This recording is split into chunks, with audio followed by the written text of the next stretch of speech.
Hello, আসসালামু আলাইকুম everyone. আশা করি সবাই ভালো আছেন। আমিও আলহামদুলিল্লাহ ভালো আছি। অনেকদিন পর আরও একটা ইনফরমেটিভ ভিডিও নিয়ে আজকে আপনাদের সামনে হাজির হয়েছি। সো আমার লাস্ট ভিডিওটা ছিল রোমানিয়ার অফার লেটার পাওয়ার পর একজন ছাত্র কী কী ডকুমেন্টস রেডি করবে। সো সেটার প্রেক্ষিতে নেক্সট স্টেপটা হচ্ছে, যেহেতু এখন সবাই অফার লেটার পেয়ে গিয়েছেন, তো এখন আপনাদের যেই কাজগুলা করা দরকার প্লাস হচ্ছে এগুলো সবই আমি আমার আগের ভিডিওতে বলে দিয়েছি। এখন আমি আজকে যে বিষয়টা নিয়ে আলোচনা করব সেটা হচ্ছে অ্যাম্বাসিতে আপনাদের কী ধরনের কোয়েশ্চেন্সের সম্মুখীন হতে পারে আর কি। আমি যে বিষয়টা উপস্থাপন করার চেষ্টা করব সেটা হচ্ছে গত বছরের যারা স্টুডেন্ট ছিল আমার সাথে, এবং আমি যেখানে ছিলাম ওইখানে অনেক স্টুডেন্ট একসাথে। তো যার জন্য হচ্ছে যখনই তারা ইন্টারভিউ দিয়ে আসতো তাদের কাছ থেকে জানার চেষ্টা করতাম যে কী কী কোয়েশ্চেন্স তাদের অ্যাম্বাসেডর আস্ক করেছিল।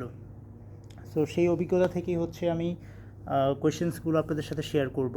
তো আশা করি ভিডিওটা যারা বর্তমানে সব পেপারস রেডি করে ফেলেছেন অফার লেটার পাওয়ার পর, তাদের জন্য খুবই উপকারী একটা ভিডিও হবে, এবং আপনারা সেইভাবে প্রিপারেশন নিয়ে যত দ্রুত সম্ভব অ্যাপয়েন্টমেন্টের জন্য অ্যাপ্লিকেশন করে দেন যেদিন অ্যাম্বাসিতে ইন্টারভিউ দিয়ে যাবেন, এই কয়েকটা কোয়েশ্চেন্স খুবই ইম্পর্ট্যান্ট আপনাদের জন্য। তো আশা করি সবাই সম্পূর্ণ ভিডিওটা দেখবেন, এবং যারা এখনও আমার চ্যানেলটি সাবস্ক্রাইব করেন নাই তারা আশা করি যে আমার চ্যানেলটি সাবস্ক্রাইব করে পাশে থাকবেন। তো প্রথম কোয়েশ্চেন্সগুলো হচ্ছে তিনটা কমন কোয়েশ্চেন যেটা সবাইকেই আস্ক করতে দেখেছিলাম লাস্ট ইয়ার। সেটা হচ্ছে হোয়াই রোমানিয়া, আপনি পড়াশোনার জন্য রোমানিয়াকে কেন চুজ করলেন। তো সেই ক্ষেত্রে হচ্ছে কান্ট্রির কিছু ভালো দিকগুলো আপনাকে প্রেজেন্ট করতে হবে অ্যাম্বাসেডরের কাছে, এবং রোমানিয়ার এডুকেশন সিস্টেমটা কীরকম সেটার সম্পর্কে একটু ভালো দিকগুলো বলতে হবে। পাশাপাশি হচ্ছে রোমানিয়াতে একজন ছাত্র কীভাবে তার জীবনযাত্রার ব্যয়, মানে যেটাকে আমরা বলি যে থাকা খাওয়ার খরচ, এটা অন্যান্য সেন্ট্রাল ইউরোপ থেকে কতটা ফ্লেক্সিবল, সেইগুলো তুলে ধরতে পারেন এই কোশ্চেন্সের আনসারে। আশা করি এইভাবে যদি কয়েকটা পয়েন্ট তুলে ধরতে পারেন তাহলে তারা অ্যাম্বাসেডর স্যাটিসফাই হবে। তো ফার্স্ট কোয়েশ্চেন যাওয়ার পর একটা সমসাময়িক কোয়েশ্চেন করে, মানে এইটারই পাশাপাশি এইটার আনসার দেওয়ার পর কেন অন্য কান্ট্রিগুলো আপনি চুজ করেন নাই, রোমানিয়া ছাড়াও তো আরও অন্যান্য দেশগুলো আছে, ওইগুলোতে কেন আপনি চয়েস করেন নাই। তো সেই ক্ষেত্রে কিছু নেগেটিভ সাইড তুলে ধরতে হবে, আর রোমানিয়ার কিছু পজিটিভ সাইড যেটা আপনি পূর্বে মেনশন করেছেন সেগুলোই তাকে আবার রিপিটলি বলতে হবে। তো এই গেল হচ্ছে প্রথম কোয়েশ্চেন্স। সেকেন্ড যে কোয়েশ্চেন্সটা সেটা হচ্ছে আপনাকে ইউনিভার্সিটি বেসের উপর করবে, যেমন আপনি যে ইউনিভার্সিটিতে যাচ্ছেন বা যে ইউনিভার্সিটি থেকে অফার লেটার পেয়েছেন সেই ইউনিভার্সিটিটা কেন হচ্ছে আপনি চয়েস করলেন, এটা আপনাকে একটা জিজ্ঞেস করবে। আসলে সবাই কী করে, হোয়াই দিস ইউনিভার্সিটি।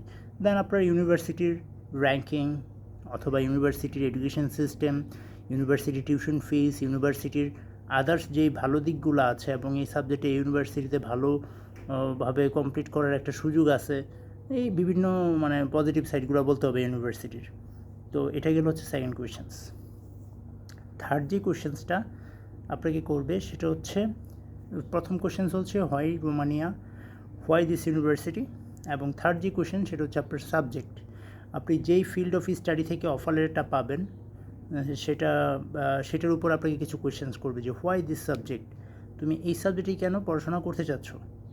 তখন আপনাকে সাবজেক্টিভ কিছু নলেজ রাখতে হবে, এবং এই সাবজেক্টটা কমপ্লিট করার পর এই সাবজেক্টের কী ভবিষ্যৎ আছে সেই জিনিসগুলো তুলে ধরতে হবে। এবং পাশাপাশি হচ্ছে এই সাবজেক্টটা এখানে কমপ্লিট করে আপনি দেশে ব্যাক করে চলে আসবেন, দেশে এসে ওই সাবজেক্টের উপরই ভালো কিছু করবেন। এইভাবে আনসারটা দিলে আমি আশা করি যে অ্যাম্বাসেডর স্যাটিসফাইড হবে। তো এই তিনটা হচ্ছে বেসিক কোয়েশ্চেন্স, এই তিনটা সবাইকেই মোটামুটি করে। এরপর আরও কিছু কোয়েশ্চেন্স থাকে, লাইক আপনার পার্সোনাল কিছু কোয়েশ্চেন্স, আপনার ব্যক্তিগত কোয়েশ্চেন্স করবে, যেমন আপনি ম্যারিড কিনা, দেন আপনার ফ্যামিলিতে মানে বাবা মা আর পাশাপাশি আপনার ভাই বোন কী করে, এগুলো কিছু কমন কোয়েশ্চেন্স, এগুলো আপনি ইজিলি পারবেন আশা করি। বাট প্রথম যে তিনটা কোয়েশ্চেন্সের কথা বলেছি এগুলো ছিল খুবই কমন একটা কোয়েশ্চেন্স, এবং ম্যাক্সিমাম স্টুডেন্টদের এই কোয়েশ্চেনগুলো সম্মুখীন হয়েছে। এরপর যদি আমি আরও বলি, আরও কিছু কোয়েশ্চেন্স থাকে, সেগুলো হচ্ছে ব্যাঙ্ক স্টেটমেন্টের উপরও কিছু কোয়েশ্চেন্স করেছিল শেষের দিকে। শুরুর দিকে আমি এটা পাই নাই।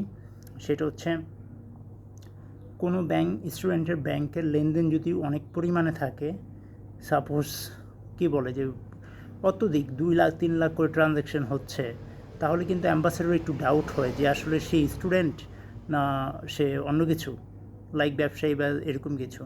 তো ওরা তো চায় একজন ছাত্র আসুক তাদের দেশে, কোনো ব্যবসায়ী আসুক সেটা তারা চায় না। তো সেই ক্ষেত্রে যারাই বড় লেনদেন যদি থেকেও থাকে সেটার একটা প্রপার ক্ল্যারিফিকেশন দিবেন। কারণ আমার একজন রুমমেট যে ইন্ডিয়াতে ছিল, তার ব্যবসায়িক প্রয়োজনে তার বাবার অনেক লেনদেন তার অ্যাকাউন্ট দিয়ে হয়েছে। তো সেই ক্ষেত্রে তার ট্রানজ্যাকশনের পরিমাণ প্রায় অলমোস্ট কোটি ছাড়িয়েছে।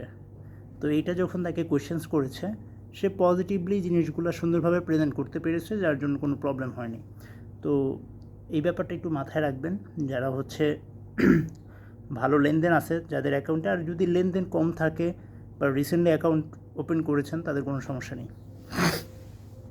এবার আসি আরেকটা, সেটা হচ্ছে আপনার আরও যেই কোয়েশ্চেন্স করতে পারে আপনাকে একটু নার্ভাস করার জন্য, যে কিছু নেগেটিভ দিক বলতে পারে, যেমন যে তুমি রোমানিয়াকে কি রুট হিসেবে ব্যবহার করতে যাচ্ছ, ওইখান থেকে গিয়ে অন্য দেশে চলে যাবা, ইতালি, ফ্রান্স, আরও অনেক ভালো কান্ট্রি আছে, তুমি কি ওদিকে মুভ করে যাবা। সো সেই ক্ষেত্রে আপনার স্ট্রংলি ডিসএগ্রি করতে হবে এবং বলতে হবে যে না, আমি আমার পড়াশোনার প্রতি ফোকাসড এবং আমি আমার পড়াশোনা শেষ করে আমি আমার দেশে ব্যাক করতে চাই, দেশের জন্য আমি কিছু করতে চাই, দেশে আমি হচ্ছে আমার এখানে ফ্যামিলি আছে। সো এগুলো পজিটিভ ভাইব তাকে দিতে হবে এই কোশ্চেনের এগেনস্টে। এরপর যেটা হচ্ছে, কখনোই ব্যাঙ্ক স্টেটমেন্ট দেখানোর পর ওইখান থেকে অ্যামাউন্টটা ডিডাক্ট করবেন না। লাইক যে 10 লাখ টাকা আপনি অ্যাপয়েন্টমেন্টের সময় দেখাইছেন, বাট এরপর আবার অ্যাম্বাসিকে যখন হচ্ছে আপনি ব্যাঙ্ক স্টেটমেন্ট দিতে যাচ্ছেন, তখন গিয়ে আবার অ্যামাউন্ট কমে গেল বা আপনার অ্যাকাউন্টে তত টাকা নাই, তখন কিন্তু এটা একটা প্রবলেম হতে পারে। সো সবসময় ব্যাঙ্ক স্টেটমেন্টের জন্য যে টাকাটা, এটা সবসময় ফিক্সড রাখার চেষ্টা করবেন ভিসা ডিসিশন আসার পর্যন্ত, ঠিক আছে? তো এটা গেল একটা। আরও কিছু কোয়েশ্চেন্স যারা হচ্ছে একটু নার্ভাস হয়ে যায়, যারা আনসার দিতে পারে না সর্দির কোয়েশ্চেন্সগুলো, বা যাদের দেখা গেল যে বিন্দুমাত্র সাবজেক্টের প্রতি নলেজ নেই, তাদেরকে অনেক টাফ কোয়েশ্চেন্স করে। লাইক গত ইয়ারে ফর্মুলা আস করেছিল, সে বলতে পারে নাই। তো ব্যাপারটা হচ্ছে কনফিডেন্ট, আপনি কনফিডেন্ট সহকারে ওইখানে প্রেজেন্ট হবেন, ভয় পাবেন না। যখনই ভয় পাবেন আপনি পারা জিনিসটাও পারবেন না। সো এছাড়া নর্মালি এত হার্ড কোয়েশ্চেন্সের কিছু নাই। যেটা বললাম, রোমানিয়া সম্পর্কে আস করবে, তারপর হচ্ছে ভার্সিটি সম্পর্কে আস করবে, আপনি যে সাবজেক্টে পড়াশোনা করতে চাচ্ছেন ওই সাবজেক্ট সম্পর্কে আস করবে, পড়াশোনা শেষ করে আপনি কী করবেন, আপনার ভবিষ্যৎ প্ল্যান কী সেটা আস করবে। তো এই জিনিসগুলো হচ্ছে কমন কোয়েশ্চেন্স। এগুলো পারলে আপনি পরবর্তীতে বাকিগুলো না পারলেও কিছু হবে না। আবার অ্যাম্বাসিতে আপনার সব কোয়েশ্চেন্সই পারতে হবে, এটারও কোনো বাধ্যবাধকতা নেই। সো তাকে বোঝাতে হবে যে আপনি স্টুডেন্ট, আর যখন একটা টাফ কোয়েশ্চেন্স পড়ে গেছে আপনি জানেন না, তখন তাকে ভদ্রভাবে বলবেন যে আসলে স্যার এই মুহূর্তে আমার এই কোয়েশ্চেন্সের আনসারটা জানা নেই, বাট আমি ভবিষ্যতে জানার চেষ্টা করব।